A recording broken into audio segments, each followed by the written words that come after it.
جو خیر ہے اس سے ہم جو ہے وہ مستفید ہو سکیں, ہمکنار ہو سکیں. مزید یہ کہ نبی صلی اللہ علیہ وسلم کی عمومی تعلیمات سے یہ پتہ چلتا ہے کہ کسی ایسے شخص کو کوئی منصب نہ دیا جائے جو کہ منصب کا طالب ہو. تو اس وقت تو لوگ جو ہیں وہ اس بات کی نہ صرف یہ کہ وہ کمپین کر رہے ہیں بلکہ درخواست کر رہے ہیں کہ جی ہمیں منتخب کریں. تو اس میں بھی یہی ہے کہ خیر کا پہلو غالب ہے. اگر یہی لوگ منتخب ہو کے پارلیمنٹ میں آتے ہیں اور ایک نظام کا حصہ بنتے ہیں تو وہ ایک بڑے خیر سے جو ہے وہ اپنی قوم کو مستفید کر سکتے ہیں.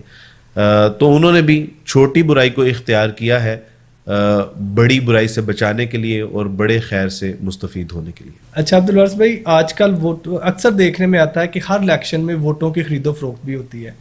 تو کیا جو کینڈیڈیٹ ہوتا ہے اس کو پتہ ہوتا ہے کہ میرا جو ماضی گزرا ہے وہ ٹھیک نہیں ہے یا میں پہلے عوام کی خدمت نہیں کر سکا, کیا ضرورت پڑتی ہے کہ وہ ووٹ خریدتا ہے؟ ہاں, ہونا تو یہ چاہیے کہ اس کا ماضی کا کردار اتنا خوبصورت ہونا چاہیے کہ لوگ اس کو منت سماجت کر کے اس کو جو ہے نا وہ منصب پہ بٹھائیں.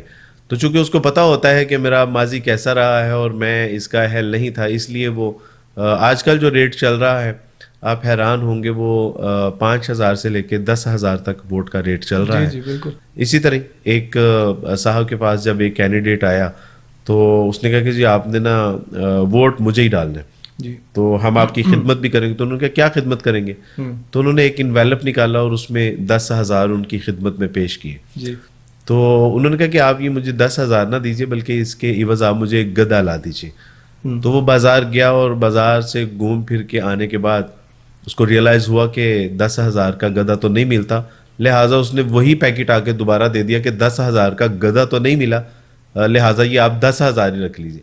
تو انہوں نے کہا کہ جس 10,000 کا گدھا آپ کو نہیں ملا بازار سے, آپ نے مجھے اس گدھے سے بھی کم تر اور گھٹیا سمجھ رکھا ہے کہ آپ مجھے 10,000 میں خریدنا چاہ رہے ہیں. اور یہ 10,000 کا ووٹ 5 سال کے لیے ہوتا ہے کہ آپ کسی کو 5 سال کے لیے منتخب کر رہے ہیں. جی بالکل. اور 5 سال میں کم و بیش 2,000 کے لگ بھگ دن ہوتے ہیں. اور اگر آپ اس کو ڈیوائیڈڈ بائی 1800-1900 کرتے ہیں یعنی دنوں کے اوپر, تو اس کی قیمت صرف 2.5-3 روپے بنتی ہے. ہمارے عمران خان صاحب جو اینکر ہیں انہوں نے اس پہ بڑی تفصیل سے بات کی بھی. تو انہوں نے کہا کہ صرف اپنی قیمت آپ نے ڈیلی بیسس کے اوپر 2.5-3 روپے لگا لی ہے. تو یہ سچی بات ہے کہ یہ نہ ہمیں لسانیت کی بنیاد پہ ووٹ دینا چاہیے, نہ اس کو بیچنا چاہیے, اور نہ ہی ہمیں قومی یا جو ایک علاقائی یا لسانی یا برادری بنیاد کے اوپر اس ووٹ کو کاسٹ کرنا چاہیے. جیسے کہ میں نے پہلے بھی عرض کیا کہ یہ ایک گواہی ہے, اور گواہی پیسے دے کے نہیں لی جاتی بلکہ یہ ایک گناہ کبیرہ کا ایک ارتکاب ہے کہ جو ہم کرنے جا رہے ہیں. اور اس سے صرف یہ نہیں ہے کہ میں ہی اس کا جو ہے وہ شکار ہوں گا, وہ جو اس کی کرپشن ہوگی, جو لوٹ گسوٹ ہوگی, یا اس کے غلط اقدام ہوں گے, جو خلاف شرع معاملات ہوں گے, صرف میں نہیں بلکہ پوری قوم کو 5 سال کے لیے اس کو بھگتنا پڑے گا, اور اس کا سارا وبال جو ہے وہ میرے ذمہ. سر یہی میں سوال آپ سے کرنے لگا تھا کہ جو لوگ ووٹ خریدتے ہیں اور جو لوگ پیسے لے کے ووٹ کاسٹ کرتے ہیں, کیا ان کو شعور نہیں ہوتا کہ آج ہم 5,000 روپیہ لے کے ووٹ کاسٹ کر رہے ہیں تو 5 سال پھر ہمیں بھگتنا پڑے گا؟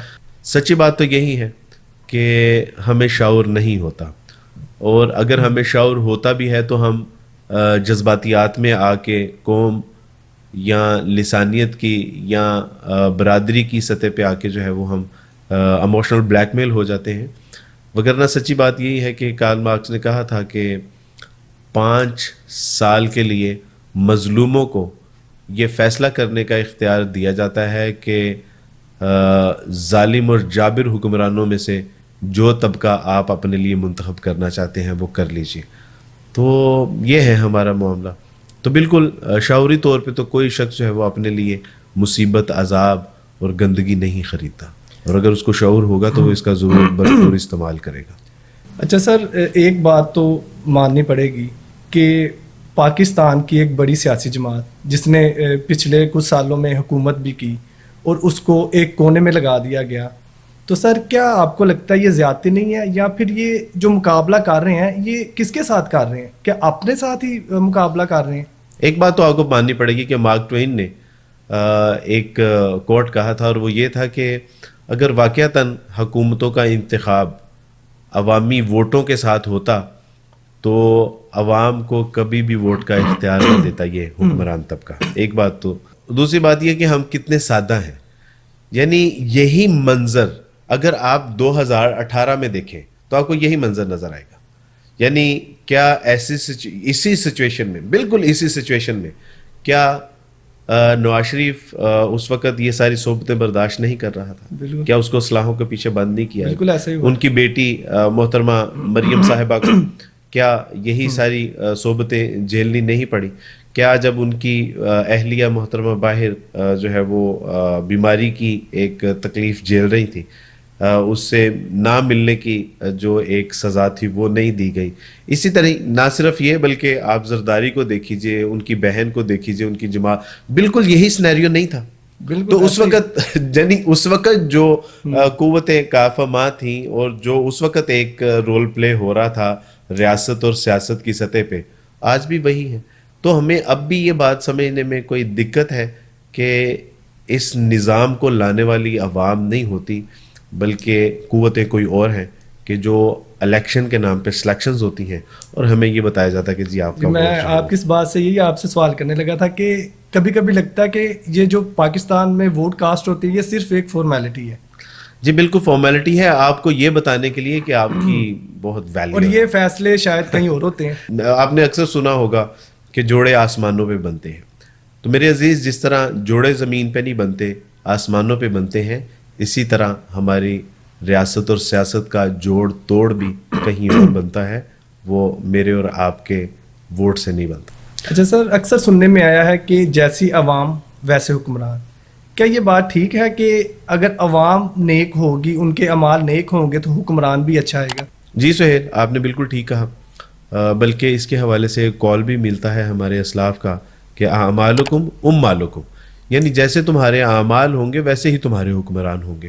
دوسرا اس کا لازمی نتیجہ آپ دیکھیے کہ جب آپ کوئی نیک، صالح، اچھا اور اللہ والا کام کرتے ہیں، نیک عمل کرتے ہیں، تو اس کی خیر و برکات تو ہوتی ہیں نا. بالکل. میں آپ جب شرک نہیں کریں گے، جی، رسول اللہ صلی اللہ علیہ وسلم کی لائی ہوئی شریعت کے اوپر عمل کریں گے، آپ علیہ السلام کی سنتوں پہ عمل کریں گے، لوٹ گسوٹ نہیں کریں گے، مال میں ملاوٹ نہیں کریں گے، لوگوں کو درگزر کریں گے، معاف کریں گے، ان کے ساتھ احسان، شفقت، محبت والا جب معاملہ کریں گے تو اس کی برکات نہیں ہوں گی. بالکل. اور ایسے ہی لوگوں سے بعد میں جو ہے وہ حکمران نکلتے ہیں، ایسے ہی لوگوں کو اللہ سبحانہ وتعالیٰ پھر حکمران عطا فرماتے ہیں. آج یعنی ہم چاہتے تو یہ ہیں کہ اللہ سبحانہ وتعالیٰ ہمیں نیک حکمران عطا فرمائے، لیکن خود نیک بننے کے لیے تیار نہیں ہے. ہم چاہتے تو یہ ہے کہ حکمران لوٹ گسوٹ نہ کرے، لیکن ہم خود لوٹ گسوٹ چھوڑنے کے لیے تیار نہیں ہیں. آج ہم یہ تو چاہتے ہیں کہ اس پاکستان کو جنت کا گہوارہ بنانے والا، لیکن سوچنے والی بات یہ ہے کہ میں نے اور آپ نے اس کے لیے کیا اقدام کیا ہے. تو کم سے کم اپنے اعمال، افعال، اقوال کو درست کریں اور نیک لوگوں کا ساتھ دیں، نیک لوگوں کے ساتھ منسلک ہوں، اور اللہ سبحانہ وتعالیٰ اسی طرح معاشرے سے، یعنی ایک یونٹ ہے، یونٹ سے ایک فیملی ہے، فیملی سے ایک خاندان ہے، خاندان سے معاشرہ ہے، قوم، ملک، ملت ہے، اور پھر امت ہے. تو یہ میرے سے شروع ہونا ہے نا. تو بالکل یہ بات درست ہے کسی حد تک کہ میرے اور آپ کے اعمال جو ہیں اس کے سبب سے اللہ سبحانہ تعالیٰ کے لیے کیا مشکل ہے کہ وہ ہمیں نیک اور صالح جو ہے وہ حکمران عطا فرماتے. کوئی مشکل نہیں ہے. اچھا سر، اس وقت جو ملکی حالات ہیں وہ آپ کے سامنے ہیں، اور جو ہمارے حکمران ہیں ان میں بھی کوئی دینداری نظر نہیں آتی، اور مہنگائی کا جو اس وقت طوفان ہے، اور بجلی، پانی، گیس کے بلوں نے عوام کی کمر توڑ کے رکھ دی ہے. تو سر کیا لگتا ہے آپ کو، یہ کیسا حکمران آئے کہ یہ سارا نظام ٹھیک ہو جائے؟ کیا کہیں گے آپ اس کے بارے میں؟ بالکل. اس میں دیکھیں، میں نے تو پہلے بھی عرض کی ہے کہ آپ ایسے لوگوں کے بارے میں پڑھیں، غور و فکر کریں، سوچیں. ہر شخص کی بایوگرافی موجود ہے، ہر شخص کی تقریریں موجود ہیں، ہر شخص کی تحریریں موجود ہیں. اس کے حلیے سے، اس کی چال ڈال سے، اس کی گفتار سے، اس کے کردار سے پتہ چلتا ہے کہ یہ کیسا شخص ہے. یہ قوم، ملک، ملت کی تقدیر بدل سکتا ہے. تو یعنی ہم ایک جوتا خریدنے کے لیے تو 6 دکانوں پہ وزٹ کرتے ہیں، لیکن اپنے حکمران کا انتخاب کرنے کے لیے 6 لوگوں کی پروفائل نہیں پڑھ سکتے، ان کی تقریریں نہیں سن سکتے، ان کے کردار یعنی ان کے ماضی سے بھی ہم سبق نہیں حاصل کر سکتے. تو یہ مجھے اور آپ کو اس میں اپنا بھرپور کردار ادا کرنا ہوگا. جوتا خریدنے کے لیے جو شخص 6 دکانوں کو وزٹ کر سکتا ہے تو وہ اپنے 5 سال کے لیے جس نے آپ کی یعنی ظاہری اسباب میں تقدیر کا فیصلہ کرنا ہے، آپ کے اچھے برے کا فیصلہ کرنا ہے، تو اس کو منتخب کرنے کے لیے آپ کو بہرحال کوشش تو کرنی پڑے گی، اس کے لیے تو جدوجہد کرنی پڑے گی. اچھا سر، جب ایک اسٹوڈنٹ اپنے ایگزام کی فیس بھر سکتا ہے تو یہ جو حکمران ہیں یہ الیکشنوں کی فیس کیوں نہیں بھرتے؟ یہ سارا بوجھ قومی خزانے پہ کیوں ڈالا جاتا ہے؟ عوام کی جیبوں سے یہ پیسے کیوں نکالے جاتے ہیں جبکہ الیکشن یہ لڑتے ہیں، سیٹوں پر یہ بیٹھتے ہیں؟ تو یہ بھی ایک بوجھ عوام پہ ڈالا جاتا ہے. 5 جگہوں سے منتخب ہوتے ہیں، پھر چھوڑنے بھی پڑتے ہیں، ایک سیٹ رکھتے ہیں اور 4 چھوڑتے ہیں، پھر ان پہ الیکشن ہوتے ہیں تو پھر عوام پہ بوجھ، قومی خزانے پہ بوجھ. تو سر یہ کیا نظام ہے؟ یہ سمجھ سے باہر ہے، یہ ایک عجیب ہی نظام چل رہا ہے. کتنے سادہ ہیں امیر. سچی بات ہے کہ یہ ہماری سادگی ہے کہ آپ کو محض جو ہے وہ الیکشن فیس کا دھیان ہوا ہے، وگرنہ صورت دیگر معاملہ اس سے کہیں مختلف ہے. آپ کو لگا کہ صرف یہ اپنی الیکشن کی جو فیس ہے یہی نہیں بھر پاتے. میرے عزیز، یہ بہت مظلوم طبقہ ہے.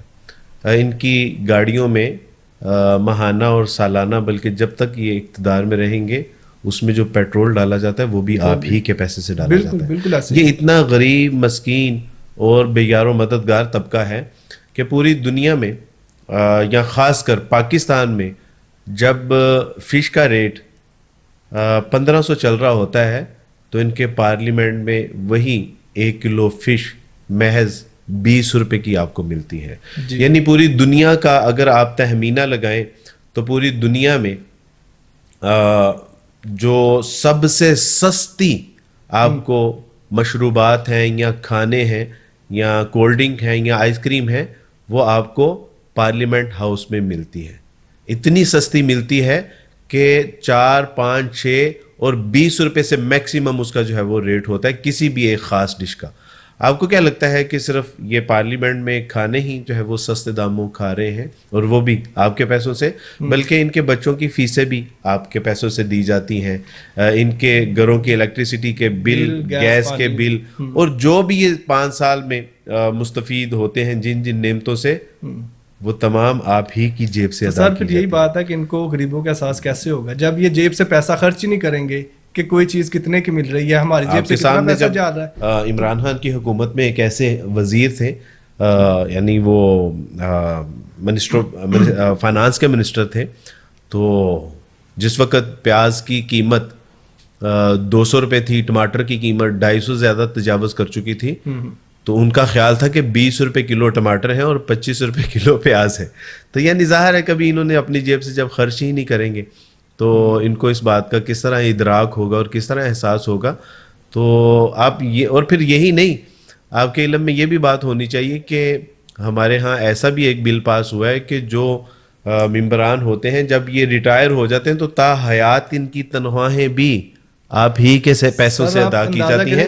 تو وہ جو 10,000 تھا نا، وہ 10,000 آپ کی جو خون کی آخری بوند ہے نا اس کو نچوڑ کے پورا کیا.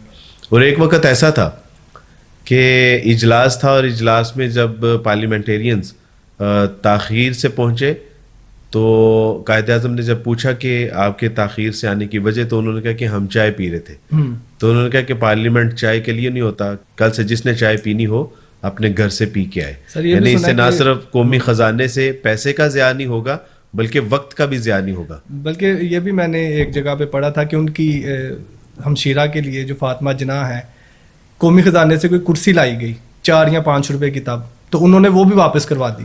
تو بالکل ہم کہتے تو ہیں کہ جو ہے وہ حکمرانوں کا انتخاب کیسے کریں، ایسے کریں کہ جن کا کردار، سیرت و کردار اور جن کے دل میں احساس ہے، جذبات، احساسات، کیفیات ہیں، ایسے لوگوں کا جو ہے وہ انتخاب کیجیے. سر ہمارے ناظرین میں سے ایک بھائی نے سوال کیا تھا کہ جتنے بھی کرپٹ حکمران ہیں اگر ان کو ایک بحری جہاز میں بٹھا دیا جائے اور وہ جہاز ڈوب جائے تو کون بچے گا؟ میرا خیال ہے کہ پاکستان بچے گا.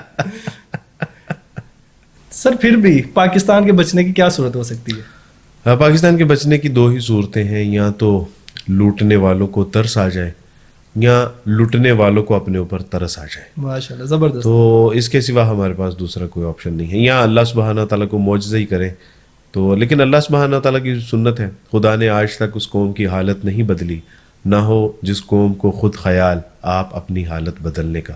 تو جب تک ہم خود شعوری طور پہ ان ساری چیزوں کو نہیں دیکھیں گے، غور و فکر نہیں کریں گے، اچھے لوگوں کا انتخاب نہیں کریں گے، تو یہ ممکن نہیں ہے. اچھا سر، یہ کیا معاجرہ ہے کہ جب نون لیگ اقتدار میں ہوتی ہے تو پی ٹی آئی اور پیپلز پارٹی کو پابند سلاسل کر دیا جاتا ہے، جب پیپلز پارٹی اقتدار میں ہوتی ہے اور نون لیگ اور پی ٹی آئی کو پابند سلاسل کر دیا جاتا ہے، پھر یہی ان کے کیس جب عدالتوں میں جاتے ہیں پھر ڈیلے ہوتی ہیں، پھر یہ باہر آ جاتے ہیں اور پھر یہی لوگ ہمارے اوپر مسلط کر دیے جاتے ہیں، یہ آخر کب تک چلے گا؟ دیکھیں، اس کو انتقام کی سیاست کہتے ہیں، اور اس وقت جو ہمارا ایک بحیثیت مجموعی نظام ہے انصاف کا بھی اور دیگر بھی، اس کو آپ اس طرح سے سمجھیں کہ 4 جواریے تھے، اور 4 جواریے جب جوا کھیلتے ہوئے پکڑے گئے، عدالت میں ان کا مقدمہ پیش کیا گیا، انہوں نے اپنی صفائی میں ایک شخص نے کہا کہ سر یہ دیکھیں میری ڈیوو کی ٹکٹ ہے، میں تو اس دن سفر کر رہا تھا. دوسرے شخص نے کہا کہ سر یہ دیکھیں میری ہوٹل کی بکنگ ہے، میں تو اس وقت مری میں جو ہے وہ سیر و تفریح کے لیے گیا ہوا تھا. تیسرے نے کہا کہ سر میں تو اس وقت ملک میں ہی نہیں تھا، یہ دیکھیے میری آپ جو ہے وہ انٹرنیشنل ٹریولنگ ٹکٹ ہے، آپ یہ دیکھیے میں تو جو ہے وہاں پہ موجود ہی نہیں تھا. تو چوتھے کو کوئی معقول بات سوجھ نہیں رہی تھی، تو اس نے کہا کہ سر آپ تو سمجھدار ہیں کہ اکیلا آدمی تو جوا کھیل ہی نہیں سکتا. تو ہمارا معاملہ یہی ہے کہ یہ آتے ہیں اپنے اپنے جو ہے وہ عذر پیش کرتے ہیں، عدالتیں چھوڑتی ہیں، پھر پکڑے جاتے ہیں. جو اقتدار میں آتا ہے وہ دوسرے کو پھنسا دیتا ہے، جب دوسرے اقتدار میں آتے ہیں پھر وہ انتقامی معاملہ. تو بھائی جب تک ہمارے اوپر نیک اور صالح حکمران نہیں آئیں گے، اور اس سے بھی پہلے جب تک ہم نیک اور صالح نہیں بنیں گے، ہم اس نظام کی چکی میں پستے رہیں گے. سر یہی بات ہے نا کہ جب کوئی بھوک کے لیے روٹی چڑھاتا ہے تو اس کو سزا دے دی جاتی ہے، تو جب کوئی طاقتور پورا ملک لوٹ کے کھا جاتا ہے تو ان کو عدالتیں بری کر دیتی ہیں. ایک معروف کوٹ بھی ہے کہ یہ جو قانون ہے نا، یہ ایک ایسا نیٹ ہے کہ جس میں چھوٹے حشرات، کیڑے مکوڑے تو پھنس جاتے ہیں، لیکن بڑے بڑے ہاتھی اس کو چیر پھاڑ کے نکل جاتے ہیں. رسول اللہ صلی اللہ علیہ وسلم کی حدیث بھی ہے کہ پہلی قوموں کو اسی لیے تباہ کر دیا گیا کہ ان کے غرباء کو تو سزائیں دی جاتی تھیں، لیکن عمراء کو معاف کر دیا جاتا تھا، اور یہی سبب تھا کہ وہ قومیں ہلاک اور تباہ اور برباد کر دی گئیں. اور بالکل یہ قانون عمراء کے لیے نہیں ہے، یہ میرے اور آپ کے لیے. سر گفتگو ہوئی، اچھا لگا. دعا کریں کہ اللہ تعالیٰ ہمیں حضرت عمر جیسا حکمران عطا فرمائے. سچی بات تو یہ ہے کہ ہم بھی نہایت سادہ مزاج لوگ ہیں، کہ دعا یہ کرتے ہیں کہ حکمران حضرت عمر جیسے ہمیں ملے، لیکن ووٹ ہم سیکولرز اور لبرلز کو دیتے ہیں جو دین دشمن لوگ ہوتے ہیں. تو اس میں بھی ذرا ہمیں اپنی حرکات و سکنات پہ بھی غور کرنا چاہیے، اپنے آپ کو بدلنا چاہیے، اپنے آپ کو اللہ اور اس کے رسول کا تابع کرنا چاہیے. انشاءاللہ جب کوشش ہوگی، اچھا انتخاب ہوگا، غور و فکر ہوگا، تدبر و تفکر ہوگا، ان ساری چیزوں کو ملحوظ خاطر رکھ کے اپنے لیڈر کا انتخاب کریں گے تو اللہ سبحانہ تعالیٰ کی توفیق سے ضرور اللہ ایسے مواقع ہمیں عطا فرمائیں گے. حجاج بن یوسف کے پاس ایک بزرگ آئے اور حجاج نے ان سے کہا کہ مجھے کوئی نصیحت کیجیے. تو انہوں نے نصیحت کی کہ حجاج دیر تک سوتے رہا کرو. تو انہوں نے کہا کہ یہ خاک نصیحت ہے. کہا کہ دیر تک سوتے رہو گے تو لوگوں کے اوپر کم ظلم کرو گے، اس لیے تمہارے لیے عافیت اور آسانی اسی میں ہے کہ دیر تک سوتے رہا کرو. تو کہا کہ اچھا آپ میرے لیے دعا کیجیے. تو ان بزرگ نے دعا کی کہ اللہ سبحانہ تعالیٰ حجاج بن یوسف کو موت عطا فرما دیجیے. کہا کہ یہ میرے لیے دعا کر رہے ہیں کہ بد دعا کر رہے ہیں؟ جی. کہا کہ اگر جلدی تمہارا انتقال ہو جائے گا تو گناہوں کا بوجھ تمہارے اوپر کم ہوگا، اسی لیے دعا کی ہے کہ اللہ تمہیں موت عطا فرما دے. ان بزرگ نے کہا کہ حجاج کیا تم نے دیکھا نہیں کہ عمر کا دور کیسا تھا، کیسا خوبصورت تھا، آسمان سے رحمتیں اور زمین برکت اگلتی تھی، آسمان سے رحمتیں نازل ہوتی تھی. تو کہا کہ آپ مجھے ابو ذر غفاری جیسی رعایا لا دیجیے، میں آپ کو عمر جیسا نظام نافذ کر کے دے دوں گا.